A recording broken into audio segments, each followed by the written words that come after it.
Good morning, नमस्कार। सुबह के 8:30 बजने से पहले हम 8 बजे आपको बता दें कि जो 30 खबरें 30 सेकंड में हम बताते हैं, इसमें बहुत ही दिलचस्प खबरें होने वाली हैं। आज दिन भर क्या कुछ हलचल रहेगी, इसको लेकर हम फटाफट आपको बताएंगे। और पहली खबर की शुरुआत के लिए हम सीधा रुख करेंगे हमारी सहयोगी गायत्री की तरफ। शुक्रिया प्रियंका, और मैं हूं आपके साथ गायत्री शर्मा। सबसे पहले हम बात करेंगे समाजवादी पार्टी के संरक्षक और पूर्व मुख्यमंत्री मुलायम सिंह यादव। दुखद खबर आई, मुलायम सिंह यादव हमारे बीच नहीं रहे और आज सैफई में उनका अंतिम संस्कार होगा। 30 सेकंड में ये पूरी खबर देखिए।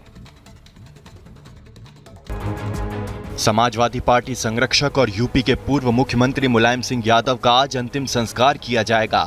82 साल की उम्र में उन्होंने बीते सोमवार को मेदांता अस्पताल में अंतिम सांस ली। मुलायम सिंह यादव को यूरिन संक्रमण, ब्लड प्रेशर की समस्या और सांस लेने में तकलीफ के चलते कुछ दिन पहले ही मेदांता अस्पताल में भर्ती कराया गया था। मुलायम सिंह यादव का पार्थिव शरीर सैफई स्थित पैतृक आवास पर रखा गया है और आज दोपहर 3 बजे राजकीय सम्मान के साथ उनका अंतिम संस्कार किया जाएगा। तो वहीं नेताजी मुलायम सिंह यादव की पार्थिव शरीर का अंतिम दर्शन के लिए आज सैफई में वो रखा जाएगा शरीर, और वहीं पर जो सैफई मेला ग्राउंड है वहां पर लोग पहुंचेंगे और उसके बाद अंतिम दर्शन कर श्रद्धांजलि अर्पित करेंगे। क्या है खबर, देखिए इस रिपोर्ट में। अंतिम संस्कार से पहले नेताजी मुलायम सिंह यादव का पार्थिव शरीर अंतिम दर्शन के लिए रखा जाएगा। सुबह 10 बजे से सैफई मेला ग्राउंड में अंतिम दर्शन किए जा सकेंगे। वहीं नेताजी के निधन पर यूपी के सीएम योगी आदित्यनाथ ने उनके घर पहुंचकर श्रद्धांजलि दी है। इस दौरान उनके साथ भूपेंद्र चौधरी और स्वतंत्र देव सिंह भी मौजूद रहे। सैफई में मुलायम सिंह के दर्शन के लिए समर्थकों और कार्यकर्ताओं की भारी भीड़ उमड़ी है। सभी लोगों की आंखों में नमी है। मुलायम सिंह यादव का निधन राजनीति के लिए एक बड़ी क्षति है और यूपी सरकार की तरफ से उनके निधन पर 3 दिन का राजकीय शोक घोषित किया गया है। ये खबर देखिए। मुलायम सिंह यादव के निधन पर यूपी सरकार ने 3 दिन का राजकीय शोक घोषित किया है। उनके निधन को समाजवाद के प्रमुख स्तंभ और संघर्षशील युग का अंत माना जा रहा है। मुलायम सिंह यादव भारतीय राजनीति का वो नाम है जिसे राजनीति की पाठशाला भी कहा जाता है। उनसे सियासी दांवपेच का कोई मुकाबला नहीं कर सकता था।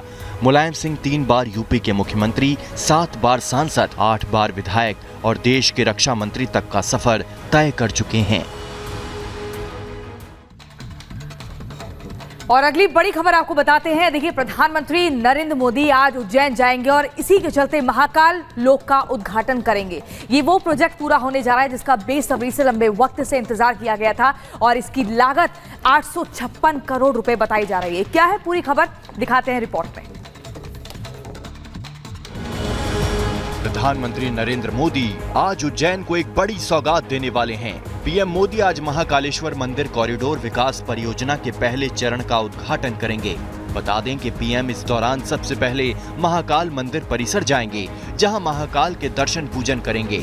इसके बाद नंदी द्वार जाएंगे और कॉरिडोर का उद्घाटन करेंगे। महाकाल लोक के नंदी द्वार के नीचे मोली से लिपटा एक विशाल शिवलिंग रखा गया है। पीएम मोदी इस विशाल कॉरिडोर को खोलने के बाद प्रतीकात्मक रूप से शिवलिंग का आधिकारिक रूप से अनावरण भी करेंगे।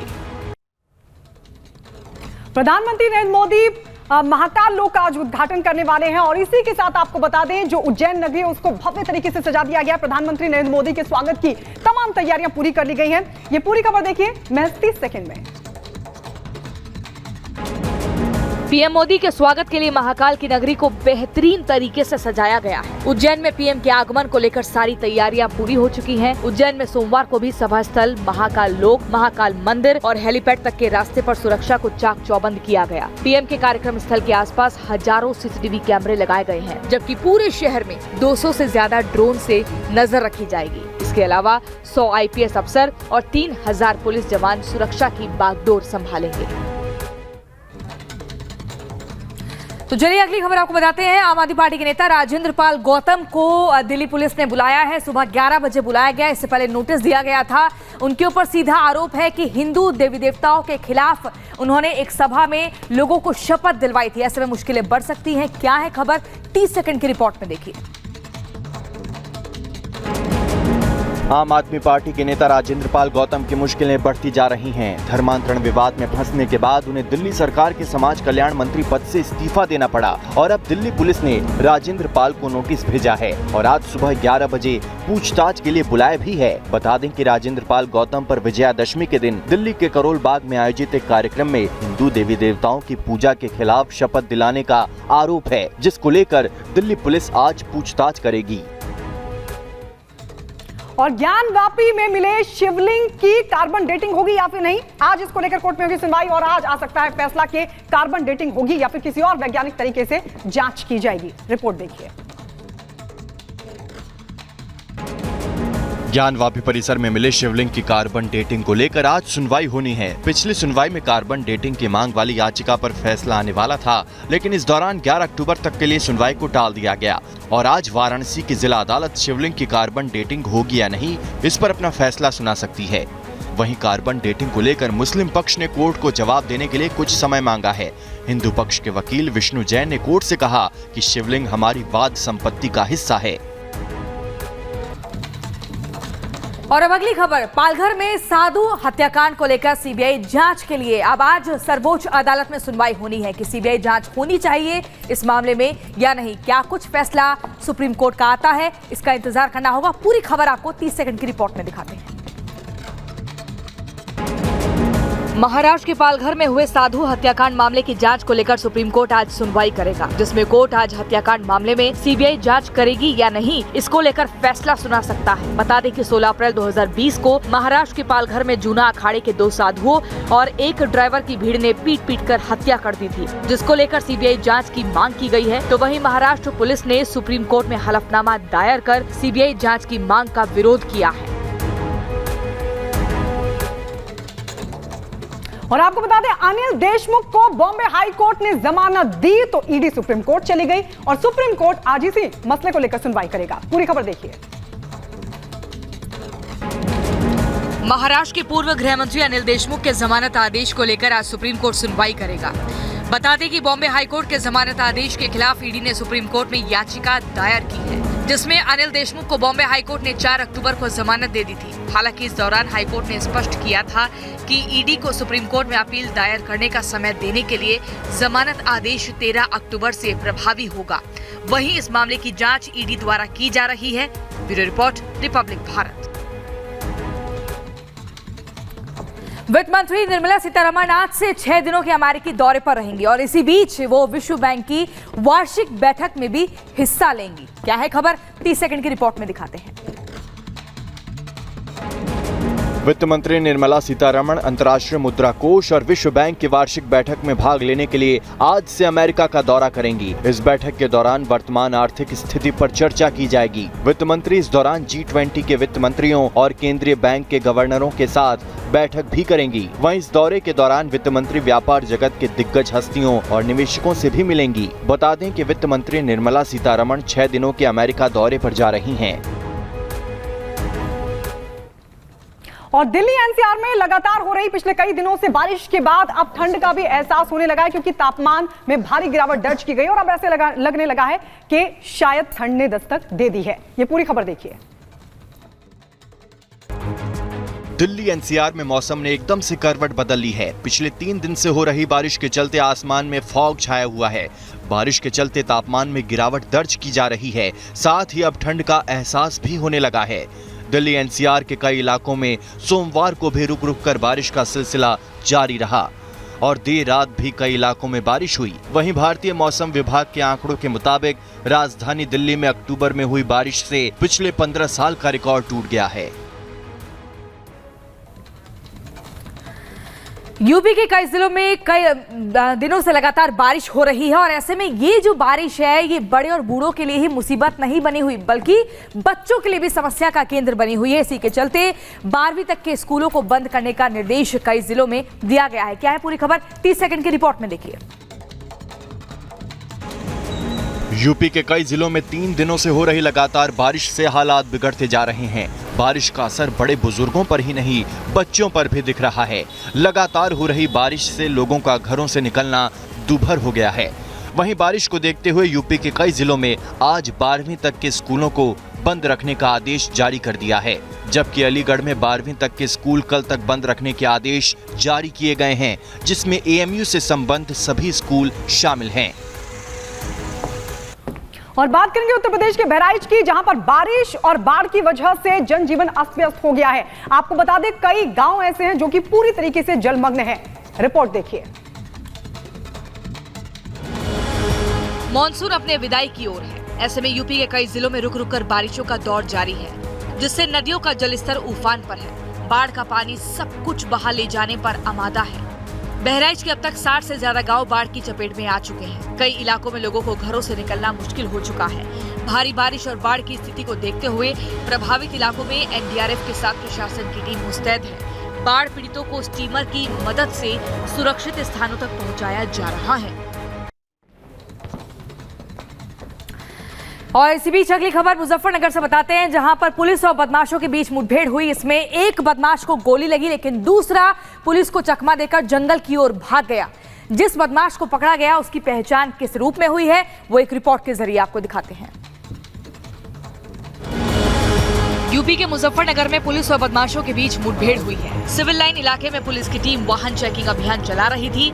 इस दौरान पुलिस टीम को बदमाशों की सूचना मिली, जिसके बाद बाइक सवार बदमाशों को जब रोकने का प्रयास किया गया तो बदमाशों ने पुलिस टीम पर फायरिंग की। जवाबी कार्रवाई में पुलिस टीम की ओर से फायरिंग की गई, जिसमें एक बदमाश गोली लगने से घायल हो गया। वहीं दूसरा बदमाश पुलिस को चकमा देकर जंगल की ओर फरार हो गया।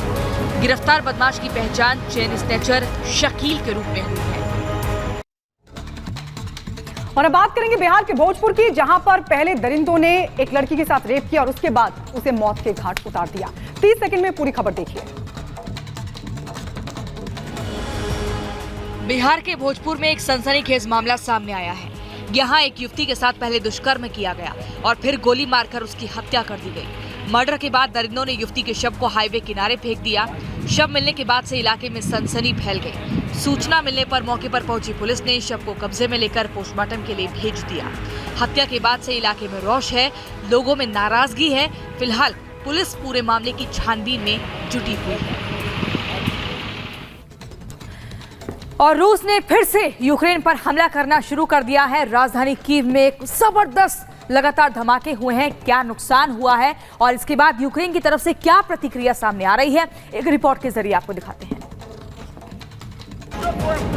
रूस ने एक बार फिर यूक्रेन पर हमले तेज कर दिए हैं। सोमवार को यूक्रेन की राजधानी कीव समेत कई शहरों पर रूसी सेना ने मिसाइल से हमला किया, जिसमें 8 नागरिकों की मौत हो गई, तो वहीं कई अन्य जख्मी भी बताए जा रहे हैं। वहीं इन हमलों के बीच रूस के राष्ट्रपति व्लादिमीर पुतिन ने कहा कि यूक्रेन पर रूस का हमला उसके आतंक के जवाब में किया गया है। यूक्रेन की स्पेशल फोर्स ने पिछले हफ्ते क्रीमिया में एक नागरिक पुल को उड़ा दिया था, जिसकी प्रतिक्रिया में रूस ने यूक्रेन को बुरे अंजाम की धमकी दी थी।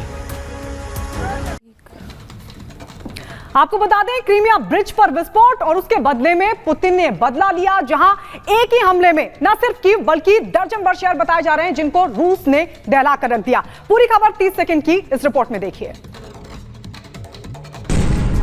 सिर्फ राजधानी कीव नहीं, रूस ने करीब 1 दर्जन शहरों को निशाना बनाया। इसके लिए माना जा रहा है उसने ब्लैक सी में मौजूद अपने जंगी जहाजों से मिसाइलें छोड़ी। रूस का कहना है कि जो भी आज का मिशन था वो सफलतापूर्वक पूरा हुआ। जंग के 229वें दिन रूस का ये सबसे बड़ा हमला माना जा रहा है। हमले की जद में यूक्रेन के कई बड़े शहर आए, पावर प्लांट आए। हालात ये थे कि यूक्रेन कहीं से पलटवार करने की हालत में भी नहीं दिखा। निप्रो शहर और उसके आसपास भी भारी तबाही मची है। और वहीं रूसी राष्ट्रपति व्लादिमीर पुतिन ने एक बार फिर से यूक्रेन को बड़ी चेतावनी देते हुए कहा कि अगर बाज नहीं आया तो फिर से हमले होंगे। और इसी पर जवाब देते हुए जेलेंस्की ने कहा कि पूरी दुनिया ने देखा आतंकी देश का चेहरा। क्या है पूरी खबर, 30 सेकंड की रिपोर्ट में दिखाते हैं। यूक्रेन में बीते 2 दिन से ताबड़तोड़ हमले जारी हैं।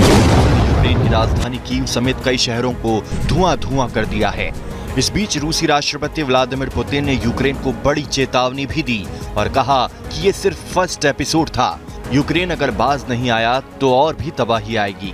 वहीं रूस के हमले के बाद जेलेंस्की ने कहा कि दुनिया ने एक बार फिर से आतंकवादी देश का असली चेहरा देखा है, जो हमारे लोगों को मार रहा है।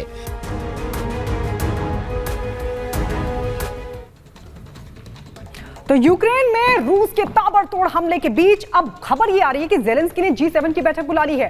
क्यों खास है G7 की बैठक, आइए इस रिपोर्ट में आपको दिखाते हैं। रूस और यूक्रेन के बीच जारी जंग एक बार फिर से चरम पर पहुंच चुकी है। युद्ध के तनाव में दोनों देश जल रहे हैं। रूस ने यूक्रेन के कई शहरों को निशाना बनाया हुआ है और हमले कर रहा है। वहीं रूसी हमलों के बीच यूक्रेन ने G7 की आज एक आपातकालीन बैठक बुलाई है, जिसको ज़ेलेंस्की खुद संबोधित करेंगे। वहीं बैठक को लेकर ज़ेलेंस्की ने जर्मन चांसलर ओलाफ स्कोल्ज से फोन पर बात भी की और कहा कि बैठक में मेरा संबोधन तय है, जिसमें मैं रूसी आतंकवादी हमलों की बात करूंगा। और वहीं यूक्रेन के लवीव शहर में धमाके के बाद कई लोगों की मौत की खबर मिल रही है। कई लोग गंभीर रूप से घायल हुए हैं। वहीं 90% बिजली गुल हो गई है। क्या है पूरी खबर, 30 सेकंड की रिपोर्ट में देखिए। यूक्रेन में रूस के हमलों के बाद से स्थितियां लगातार बिगड़ती जा रही हैं। रूस ने यूक्रेन के लवीव शहर में जबरदस्त गोले बरसाए हैं, जिससे शहर को भारी नुकसान पहुंचा है। पूरे शहर की बत्ती गुल हो गई है, तो वहीं मोबाइल कनेक्शन भी कट गया है, जिससे लोगों का एक दूसरे से संपर्क टूटता जा रहा है। वहां रह रहे लोगों की परेशानियां लगातार बढ़ती ही जा रही हैं। रूसी हमले में लवीव शहर के कई नागरिकों की मौत हुई है, तो वहीं कई लोग गंभीर रूप से घायल भी हुए हैं। रूस ने ताबड़तोड़ मिसाइल अटैक किया तो भारत ने इस पर चिंता जाहिर की और भारत की तरफ से एक स्टेटमेंट भी जारी हुआ है, जिसमें भारत ने कहा है कि तनाव बढ़ाना किसी के भी पक्ष में नहीं है। रिपोर्ट दिखाते हैं आपको। यूक्रेन पर अचानक बढ़े रूसी हमले पर भारत ने भी चिंता जाहिर की है। विदेश मंत्रालय ने यूक्रेन पर रूसी हमलों को लेकर एक बयान जारी किया है, जिसमें विदेश मंत्रालय की ओर से कहा गया है कि यूक्रेन में बढ़े तनाव से भारत काफी चिंतित है। वहीं कई इमारतों और आधारभूत ढांचों को नुकसान पहुंचा है, जिसमें कई आम नागरिकों की मौत हुई है। तनाव बढ़ाना किसी के भी पक्ष में सही नहीं है। हम अपील करते हैं कि तुरंत बातचीत और शांतिपूर्ण समाधान की ओर बढ़ना चाहिए। शांति स्थापित करने के लिए भारत हर संभव मदद करने के लिए तैयार है। और वहीं यूक्रेन में रह रहे भारतीय नागरिकों के लिए भारतीय दूतावास ने एक एडवाइजरी जारी की है, क्योंकि लगातार जिस तरीके से मिसाइल हमला वहां पर हुआ है, तो सीधे तौर पर ये कहा गया है कि बेवजह बाहर ना निकले और अपनी स्थिति के बारे में दूतावास को लगातार बताते रहें। क्या है पूरी खबर, 30 सेकंड की रिपोर्ट में दिखाते हैं। यूक्रेन और रूस के बीच विवाद गहराता ही जा रहा है। क्रीमिया ब्रिज पर हुए धमाके के बाद से भड़के रूसी राष्ट्रपति पुतिन ने यूक्रेन पर ताबड़तोड़ हमले शुरू कर दिए हैं। बीते 24 घंटे में रूस ने यूक्रेन पर कई मिसाइलें दागी हैं, जिसको देखते हुए यूक्रेन में रह रहे भारतीय नागरिकों के लिए भारतीय दूतावास ने एडवाइजरी जारी की है और इसके तहत भारतीय नागरिकों को यूक्रेन में बेवजह बाहर निकलने से बचने की सलाह दी है और साथ ही कहा कि वो यूक्रेन में अपनी स्थिति के बारे में एम्बेसी को जानकारी देते रहें। भारत और साउथ अफ्रीका के बीच मुकाबला खेला जाना है और इसको लेकर दिल्ली में आज ट्रैफिक एडवाइजरी भी जारी की गई है। क्या कुछ है इस ट्रैफिक एडवाइजरी में, आइए इस रिपोर्ट में आपको दिखाते हैं। भारत और दक्षिण अफ्रीका के बीच आज तीसरा मुकाबला दिल्ली के अरुण जेटली स्टेडियम में खेला जाएगा। स्टेडियम में मैच देखने के लिए आने वाले क्रिकेट फैंस और दिल्ली की यातायात व्यवस्था को देखते हुए ट्रैफिक एडवाइजरी जारी की गई है, जिसको लेकर दिल्ली ट्रैफिक पुलिस के अनुसार मैच से आधा घंटा पहले और मैच के आधा घंटे बाद ट्रैफिक डाइवर्जन रहेगा और इसके साथ ही बहादुर शाह जफर मार्ग पर भारी वाहन और बसों की अनुमति नहीं रहेगी, जिसके चलते आज दिल्ली के कई सड़कों पर ट्रैफिक हो सकता है। और अगली खबर, बीसीसीआई अध्यक्ष पद को लेकर आज मुंबई में अहम बैठक बुलाई गई है। इसमें अब किसके नाम पर अंतिम मोहर लगेगी, इसका इंतजार करना होगा, लेकिन सौरव गांगुली इस रेस से बाहर होते हुए दिख रहे हैं। क्या है पूरी खबर, देखिए 30 सेकंड की रिपोर्ट में। बीसीसीआई में पिछले कुछ समय से नए अध्यक्ष को लेकर चर्चाओं का माहौल गर्म है। बीसीसीआई का नया अध्यक्ष कौन होगा, इस पर कई तरह की बातें सामने आ रही हैं। कयास लगाए जा रहे हैं कि मौजूदा अध्यक्ष सौरव गांगुली अध्यक्ष पद के लिए इस बार चुनाव नहीं लड़ने वाले हैं। ऐसे में बीसीसीआई को नया अध्यक्ष मिलना लगभग तय माना जा रहा है। वहीं मुंबई में आज बीसीसीआई की एक अहम बैठक बुलाई गई है, जिसमें चुनाव पर विचार विमर्श किया जाएगा और कई विषयों पर फैसले भी लिए जाएंगे।